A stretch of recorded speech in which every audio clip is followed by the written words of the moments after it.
Okay, hi, I'm Joel Schwartz. I'm with the American Enterprise Institute. I usually do talk about air quality and transportation. I'm only going to talk a little bit about air quality. I'm going to talk mostly about the automobile, a little bit about air quality and also about safety and a few other things. Let's see, so let's start with air quality. So this is data going back to 1981, and I started in 1981 because that's the earliest year that we have nationally representative data on particulate matter. And what I've plotted here is I've indexed everything to a value of 1 in 1981, and then I just plotted changes over time. So we have changes in economic activity related to air pollution, like diesel truck miles, GDP, automobile miles, coal consumption. Those have all been going up. That's coal. That's automobile miles. That's GDP. There's diesel truck miles. So we've had very big increases in energy use and transportation and economic activity in general over the last 25 years or so. And these are all air pollutants. They've all been going down. Nitrogen dioxide, that's particulate matter under 2.5 microns in diameter. Sulfur dioxide, carbon monoxide, and 8-hour and 1-hour ozone. And that's those are in order of their height here on the chart. So that's 1-hour ozone. I'm sorry, you have a question, Randall? Is it the 8-hour ozone that just seems to jump? That's the 8-hour ozone, right. What's causing that? Is that just weather? It's all year-to-year weather variation. So in years when you have more sun, less rain, less wind, you're going to have more ozone. Okay. That's right. And 1988, as you may remember, was that hot, dry, stagnant air summer, and that's 1988, the highest ozone year on record since we've been monitoring. So you can see there have been big declines in ozone. That's 8-hour ozone. There's 1-hour ozone. That's the higher ozone level, the old standard. So we've gotten rid of almost all 1-hour ozone exceedance days. Here's nitrogen dioxide. Here's particulate matter under 2.5 microns, PM 2.5, about a 40% reduction. Sulfur dioxide, carbon monoxide. So all the things that you would think would produce more pollution, they've been going up, driving, energy use, all the actual pollutants have been going down. That's because even though we've been doing more, we've been doing it with less pollution. I think as James Dunn mentioned, we took the pollution out of the cars so people could drive more without putting out as much pollution. So that's the past. Now what about the future? You hear lots of stuff from environmental groups and from regulators and from planners that we've got these increases in driving and we've got all these SUVs and it's going to make air pollution worse. Well, one of the clean little secrets is that even the planners and regulators think that we're going to get rid of most of the air pollution, even though we're going to have big increases in vehicle miles traveled. So these are, I just took 4 conformity findings. That's transportation conformity under the Clean Air Act. These conformity findings were done by metropolitan planning organizations. This is the projected change from 2005 to 2025. And here's the percent change VMT, volatile organic compounds, and nitrogen oxides from motor vehicles. So on-road motor vehicles, that's all cars and heavy-duty trucks. So here are the VMT changes, 27 to 51% projected increases in VMT, 50 to 70% decreases in VOC, 70 to 85% decreases in NOx. These are the MPO's own projections using EPA's own Mobile 6 model, or in the case of California, the MFAC model. Yes, Randall? Don't you think they have an incentive to cook the books so they can appear to be entertainment? They do have an incentive to cook the books. In this case, there's not, I wouldn't say there's much evidence of book cooking in the sense that they're projecting big increases in VMT. They're using a generic model that EPA puts out, projecting future motor vehicle emissions. And so the only way to cook it would be to try and lowball the VMT, which maybe they are doing, but they still have big increases. So even with their own estimates of VMT, they're projecting using EPA's model big decreases in emissions. Now, I think it's actually the other way around. EPA's model probably understates future declines in emissions from automobiles and trucks. I say that first of all because every previous version of the model has been pessimistic. I know from talking to people who used to work at EPA that the culture in EPA was not to be too optimistic because they didn't want to. They wanted to err on the side of doing too much to reduce air pollution rather than doing too little to reduce future air pollution.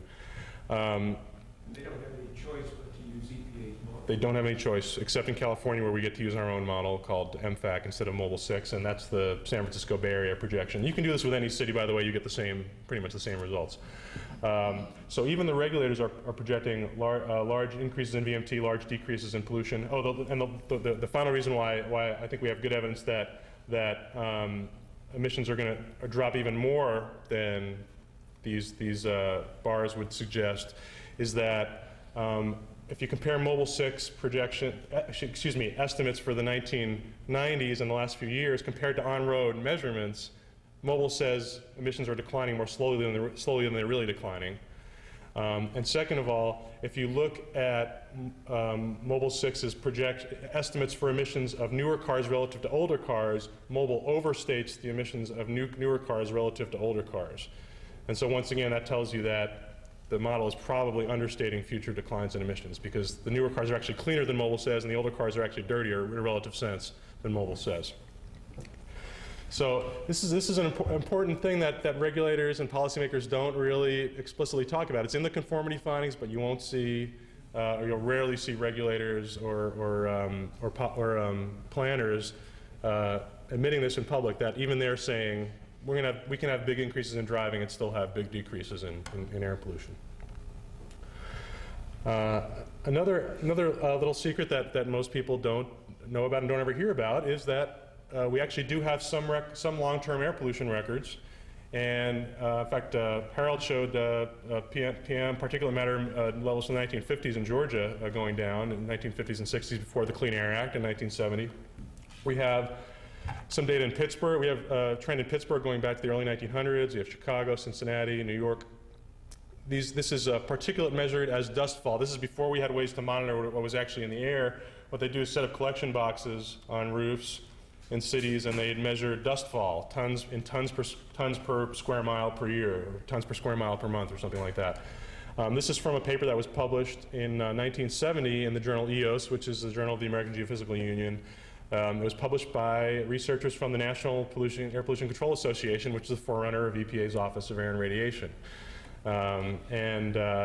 They showed that air pollution had been declining ever since we've been measuring it for particulates. So even before pollution control even before the federal government took over control of air pollution regulation, Americans were reducing pollution in their cities and towns once they started to perceive it as a problem that needed to be solved. And so why did air pollution decline before the nationalization of air quality policy in the 70s? Okay, so part of it is market forces. Now, companies certainly didn't intend to reduce air pollution, but people did start realizing that smoke up the chimney was wasted fuel. There were a lot of technological advancements that people started adopting because they were better than the old methods. So people were adopting gas heating and cooking in their homes instead of coal. That caused a big reduction in indoor air pollution and a reduction in outdoor air pollution.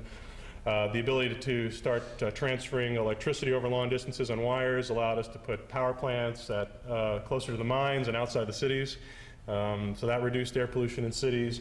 The changeover from steam to diesel. Yes, diesel used to be a clean fuel back when the choice was between steam and diesel. The changeover to diesel from steam reduced pollution emissions. So there were a lot of sort of market forces and private actions going on that weren't necessarily intended to reduce air pollution, but that as a side effect had that salutary effect of reducing air pollution. Also, as the 20th century progressed, people increasingly began to see air pollution as a problem. In the 1800s, during the Industrial Revolution, people tended to see factories and smoke as jobs and progress. And medical authorities actually thought that smoke was good, that it cleared out bad humors and that kind of stuff before the germ theory of disease and all that. And then increasingly, as the century progressed, local and state governments got involved in regulating air pollution. And that started contributing to air pollution reduction in the 30s and 40s and onward. Okay, so that's air pollution. Let's look at safety. Just like with air pollution, the trend with motor vehicles has been more driving but less risk. And so what I've done here is once again indexed everything to 1 in 1960, and this is deaths per motor vehicle mile of travel. This is from the Department of Transportation. They published statistics going back to back to 1960, and I've given you the deaths per motor vehicle mile of travel for pedestrians, for vehicle occupants, and for bicyclists. And you can see they've all been declining, and none's declined more than for pedestrians. Now, part of that may be actually that people are just walking less, and part of it, although actually Center for Disease Control studies say that suburbanites are actually the most physically active among urban, suburban, and rural people. But in any case, we've had more driving, but we've had lower risk per mile of driving. Shouldn't that be for 100 million drivers? Well, it's just indexed to it. It's just a percentage change, so it doesn't matter what you call the unit of travel. That chart would look exactly the same whether I said 100 million vehicle miles, vehicle foot, vehicle parsecs, vehicle light year. It's just a percentage change, so it would be the same no matter what units are used. Okay, so just as with air pollution, safety was improving long before NHTSA was created in 1966. So I pulled this chart off of a paper that was on the web, Griffin 2006, and then there are data going back to 1925, and I got that from Wattenberg's book, The First Measured Century, and I just put it on that chart, and I've superimposed the NHTSA on that chart also. So we had about 18 fatalities per 100 million vehicle miles traveled in 1925. There had been a huge drop by the time NHTSA had been created, and of course it's been declining since. So once again, we had these improvements in vehicle safety, or I should say transportation safety, that were going on long before the federal government centralized control over policy. And why was driving getting safer before nationalization? Well, once again, there were market forces of technological advancement going on. People were getting richer, and richer people tend to demand more health and safety. There were improvements in vehicle design, both probably for competitive reasons and for consumer demand. Advances in emergency medicine, so probably accidents became less likely to be fatal over time. Improvements in driver training and skill. Government's role, of course, the government clearly had a role because the government was the one building the freeways and setting the rules of the road and enforcing the rules of the road. So we had once again all these different sectors taking steps locally that were improving safety long before the federal government took over. Okay, now here's one trend that I'm sure you all know is the opposite of the other two. We've had more driving over time, and we've also had more congestion. So this is from David Harkin's paper for Reason Public Policy Institute, Building Roads to Reduce Traffic Congestion in America's Cities. So these are city sizes, 3 million plus, 1 to 3 million, 500,000, 2 million, and so on. This is 1982, 93, 95, 2003, and a projection for 2030. What the numbers here are the travel time index, which is the ratio of the average time for a trip during peak periods to the average time for the same trip during off-peak periods. You can see that the travel time index has been increasing over time in areas of all sizes, and is projected to increase a lot more through 2030 under sort of business as usual or current plans for road building. So if we kind of go on about things the way we have been, we're going to probably see a lot more congestion increases as we've seen in the last few decades. So one reason at least one reason that congestion's been increasing is that road space has not kept pace with increases in demand for driving. So I've plotted percent change in vehicle miles traveled and lane miles of road from 1980 to 2004. It's from the National Highway Statistics. So this is all roads and streets, 94% increase in total VMT, 5% increase in total lane miles for those cars for that VMT to be traveled on. You can also break it out by freeways and interstates and arterials, and there have been larger increases in lane miles for those facilities, but once again, the total VMT on those facilities has greatly outstripped the increase in lane miles. Now, with congestion, the increase in congestion is partly a result of intentional government policy. As Randall and Wendell and many other people who come to these conferences have often discussed, federal regulation discourages road capacity increases, particularly air regulation. As two researchers put it a few years ago, the Clean Air Act amendments from 1990, quote, arguably made air quality the premier objective of the nation's surface transportation programs.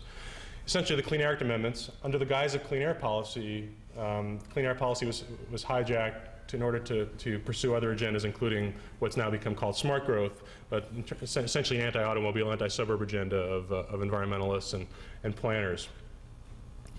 Some metropolitan areas, Minneapolis and Portland in particular, maybe Randall can name a few more, are specifically planning for increased congestion with the intention of discouraging driving and increasing transit use.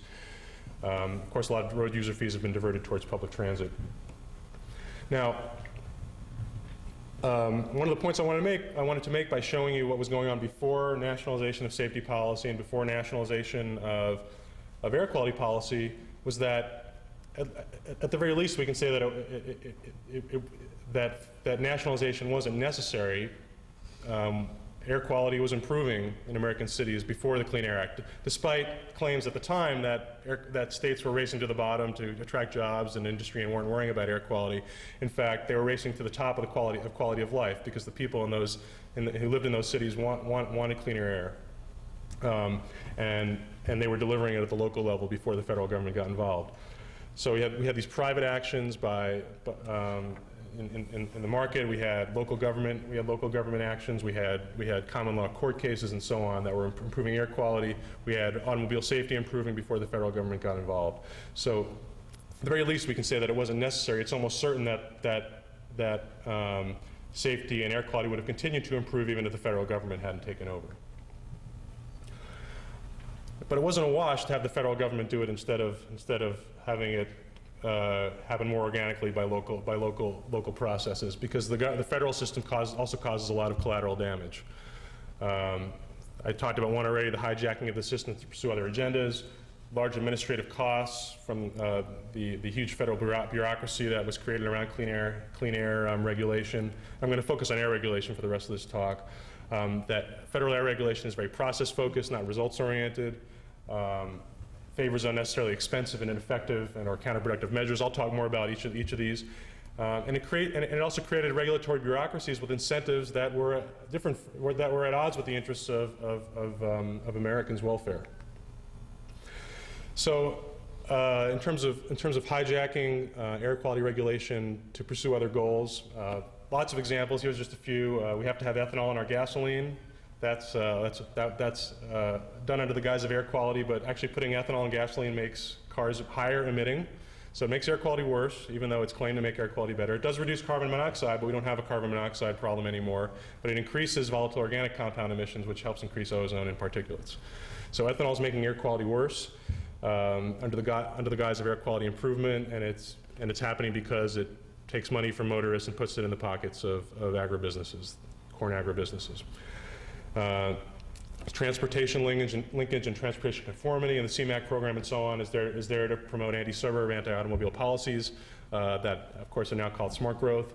Clean Air Act has a program called New Source Review for industrial pollution sources. It says that if you have an existing facility and you don't make any changes to it, you can keep doing what you're doing. But if you want to upgrade it in a major way or you want to build a new facility, you have to install best available control technology. So it makes new and upgraded facilities relatively more expensive than existing facilities. As any economist can tell you, you make something more expensive, you get less of it. One of the reasons we still have a lot of these old, very dirty coal-fired power plants is because of New Source Review, even though it's one of the sacred cows for environmentalists and regulators. So New Source Review protects existing businesses from competition. It slows down the pace of air quality improvement, and yet it's a regulatory program that environmentalists and regulators have fought tooth and nail to preserve. 1977 Clean Air Act amendments required power plants to install, coal-fired power plants to install scrubbers. That requirement was gotten in there by Eastern high sulfur coal producers to protect those businesses and those jobs, because if without the scrubber requirement, if they just put, say, an emission rate limit or an emission cap, then a lot of coal-fired power plants would have just bought low sulfur western coal from Wyoming, instead of continuing to burn the high sulfur eastern coal and installing scrubbers. But once you had to install a scrubber, there was no incentive to go and buy the low sulfur coal. So at great cost to air quality, we protected a few jobs for coal miners and coal businesses in the Midwest and the eastern U.S. In fact, there's a great book about it called Clean Coal, Dirty Air. Now, another problem with federal control is that most of the expenditures induced by federal air law don't actually reduce air pollution. There are large administrative costs because the Clean Air Act is mostly about process. There's only a few specific requirements that have accounted for most of the pollution reductions, limits on emissions from automobiles, diesel trucks, off-road diesels, and power plants. That's almost all. That's where almost all the pollution comes from, and so just a few regulations and requirements have done the most since the Clean Air Act was passed to reduce pollution. But most of the activity around air pollution control is planning to create standard implementation plans and conformity findings and rate of progress reports. There's permitting, there's record keeping. All this process has nothing to do with improving air quality, but it does cost a lot of money and creates a lot of administrative overhead. There are a lot of ineffective or counterproductive measures. Once again, because it's more important to show attainment on paper than it is to actually reach attainment. In fact, under the Clean Air Act, your city, your region can be sanctioned for not having an approved federal plan, but you can't be sanctioned for failing to actually attain the standards. So once again, the process requirements are more important than getting the actual results. And then a preference for unnecessarily expensive measures. New source review instead of pollution trading. Transit, which costs about $1 million or more per ton of pollution reduced, instead of your typical industrial or automotive air pollution control measure that might be as low as a few $1,000s per ton. The scrubbers with the 1977 Clean Air Act and so on. We also created these large federal and state bureaucracies to implement all the requirements of the Clean Air Act. And of course, these bureaucracies, their job is to create new administrative requirements and then ensure that those administrative requirements are carried out. And these bureaucracies are now dependent for their power and funding and jobs on the continued perception that air quality is a serious and urgent problem. These agencies give millions of taxpayer dollars to to environmental groups and other activist groups that create the false impression of worsening air pollution. As I think Harold mentioned, most people believe that air pollution has been getting worse or been the same over the last few decades. That's true all around the country. And they create an impression of serious harm, and they lobby for greater EPA power. So EPA gets taxpayer money, and then they fund lobbying groups to lobby for more EPA power. Regulators are also major funders of the health studies, the health research that is then used to justify the continuation and expansion of EPA's powers. Regulatory agencies also have large public relations machines, and the result of all this is increasing public fear of ever tinier amounts of air pollution.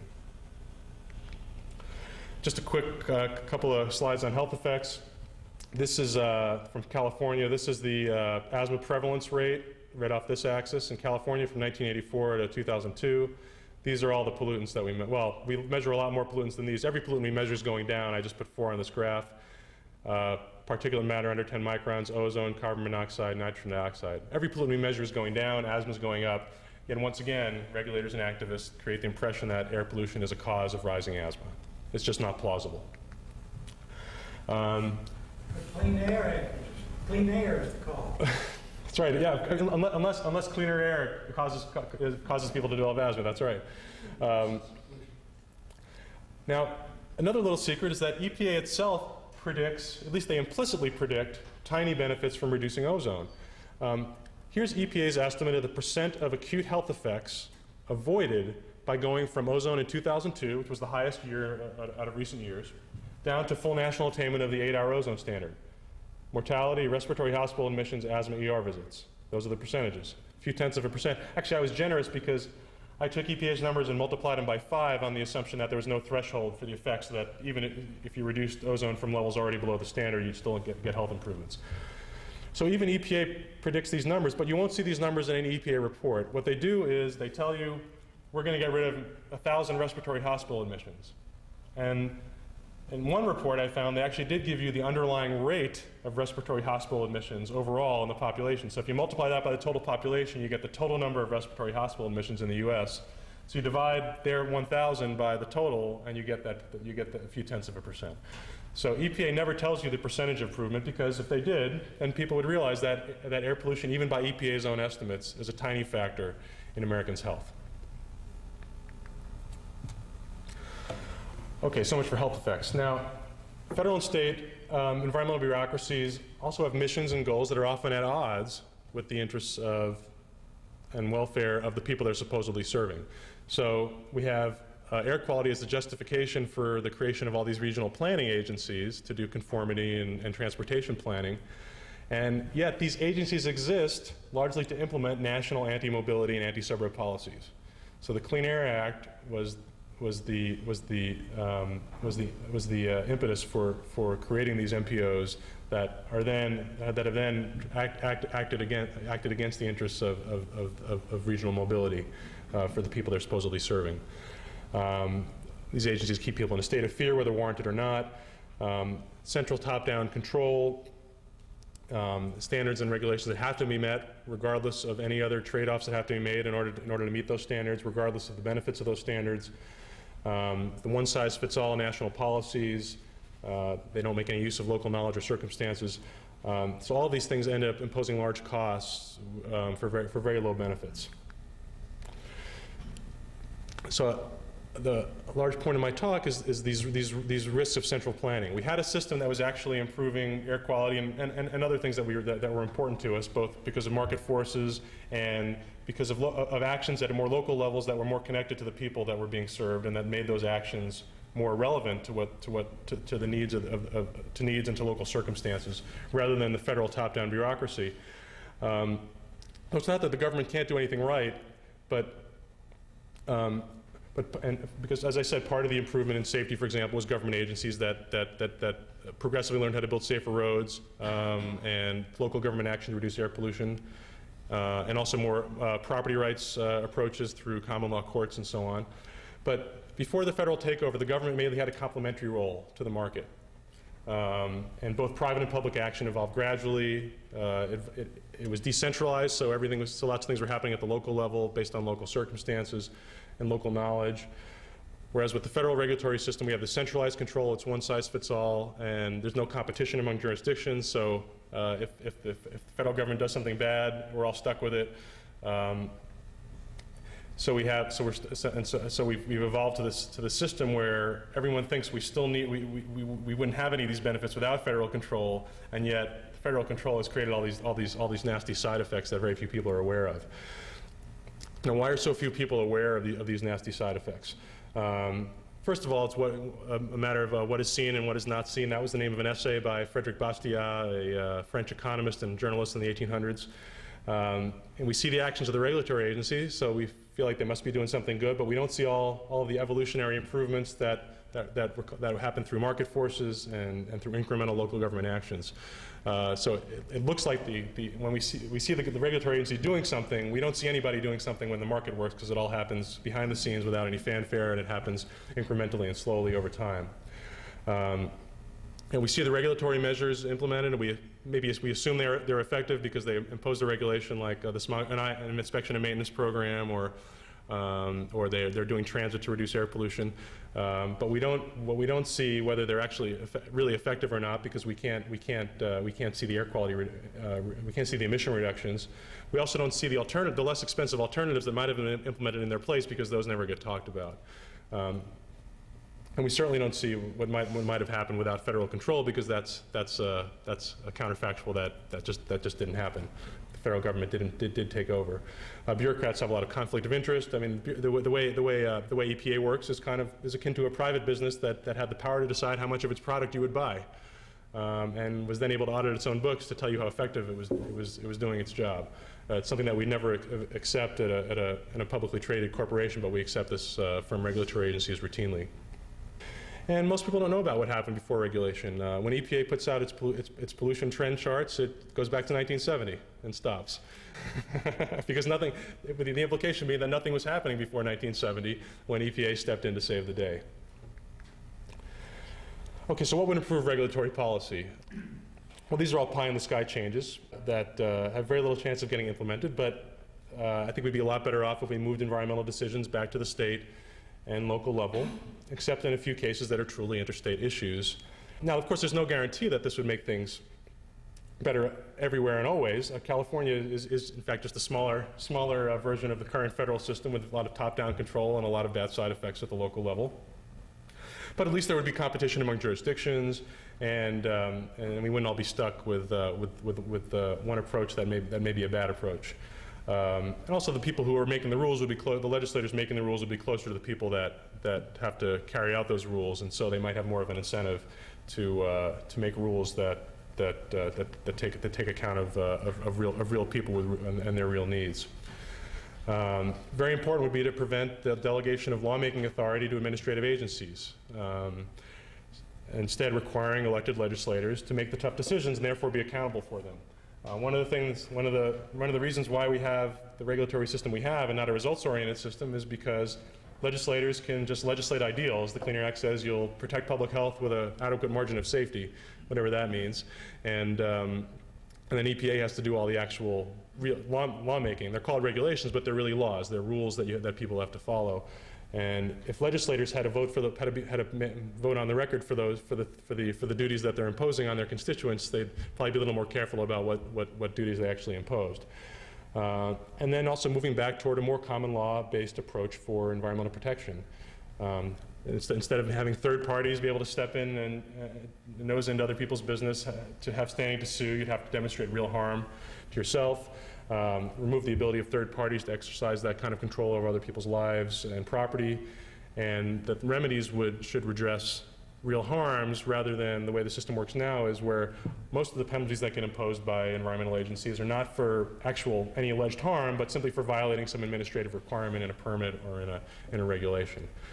So that's my talk, and I'll be happy to take any questions.